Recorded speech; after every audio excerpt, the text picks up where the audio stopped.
Welcome to today's episode. I'm your host, Sabiha Mukadam, a FIFO service planner. There is a specific moment almost every young Canadian remembers. You're sitting on your bed, commuting on the go, train, or the TTC, or sitting at your kitchen table. You open your banking app, Face ID spins, and there it is, your very first real adult paycheck. For about 5 seconds, you feel absolutely unstoppable. You've worked for this, you've survived the interviews, you've earned this, you're finally stepping into your own life. But then the real word math logs into your brain: rent, groceries, phone bill, Wi Fi, maybe a student loan payment, maybe a car insurance, and suddenly the big number feels a lot smaller.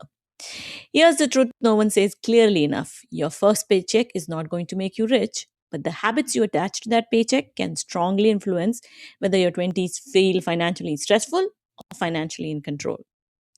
Today, we are breaking down a simple system to help you automate your wealth from day one without starving your social life. We can start with an example. Let's look an example to see how it plays out in real life. Let's take two young professionals who started at the exact same finish line. Aisha got her first full time job at 22. Her take home pay was around 3,600 per month. Her older cousin gave her one piece of advice: save 10% before you touch anything else. So Aisha set up an automatic transfer. The morning her pay hit her checking account, 360 moved automatically into a separate savings or investment account before she could spend it, before she could overthink it, before life got in the way. She did not obsess over the stock market. She did not track every dollar. She simply let the system run in the background. And she still went to concerts. She still traveled. She still ordered takeout. She still had a life. By age 27, Aisha had built an emergency fund, had money growing quietly in the background, and had the confidence that she could handle a financial curveball. Now let's look at Jason. Same company, same starting salary, same 3,600 per month. Jason genuinely wanted to save, but every month life happened: a weekend trip, a phone upgrade, a slightly nicer apartment, a few more subscriptions, more takeout than he planned. He told himself, I'll start saving when I get promoted, or I'll start saving once I make more money. But by age 27, Jason had no real savings, a credit card balance that never quite disappeared, and a constant feeling that he was falling behind. Here is the important part: Jason was not reckless. He was not bad with money on purpose. He just fell into the lifestyle creep trap. That means his spending automatically grew to swallow his entire paycheck. And in a high cost environment, that can happen very quickly. The difference between Aisha and Jason was not income, it was the system, the discipline. So, how do you set yourself up more like Aisha? You use the 10% rule. If your take home pay is about 3,800 per month, you move 380 automatically on payday. Not at the end of the month, not after you see what is left, right away. Because the goal is not to save whatever is left, the goal is to pay yourself first. You're paying your future self first here. Now, where should the money go? You don't want to have it sitting in a regular checking account where it earns almost nothing and it's easy to spend accidentally. Canada gives you powerful tax advantage tools like tax free savings account, also known as TFSA, and the first time home savings account, also known as the FHSA. But before choosing investments, you need to divide your money based on timeline. That is where the three pool strategy comes in.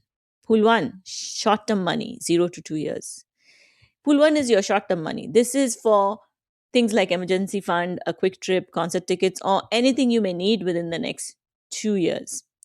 For this money, the priority is not chasing high returns. The priority is safety, stability, and easy access. That may mean a high interest savings account or a cash style option that keeps the money relatively stable.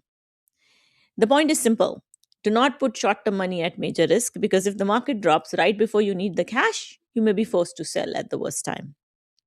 Pull two, medium term money, about 2 to 5 years range. This could be for a condo down payment, a wedding, a move, or another goal that is just a year or two away. Here you may want some growth, but still need a smoother ride. That is where a more balanced approach may make sense. For example, investment that combines some growth assets with more stable assets. This is also where the FHSA may be worth looking at. for if your goal is for buying your first home and you qualify, but the right account and investment choice depends on your timeline, your risk tolerance, and your personal situation. Pool 3. This is your long term money, 5 years plus. The long term wealth building money. This is for goals like financial independence, future retirement, or building a serious long term flexibility. Because you do not need the money right away, you may be able to take more investment risk. That could mean a diversified, growth focused equity portfolio, such as broad market equity investments. Over a long period of time, growth focused investment can be powerful wealth building tool. But the key phrase is long periods of time. Short term money needs stability. Long term money can usually handle more ups and downs. Matching the investments to the timeline is one of the smartest habits you can build early. Any specific investment example you hear online are just examples. The right choice depends on your goals, risk tolerance, and timeline. Now, the biggest objection people have is if I save 10%, I won't have a life. But actually, it is the opposite.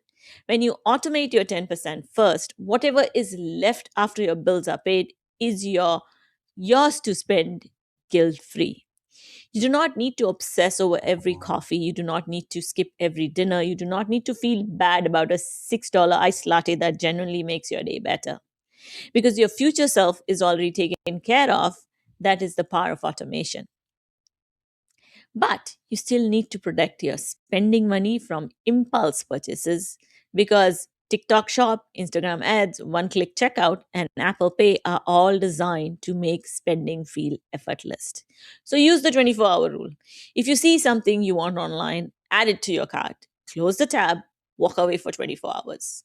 If you still want it tomorrow and it fits your budget, go ahead.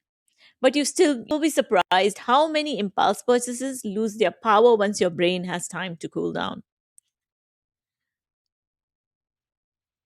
Now, when you get a raise, what do?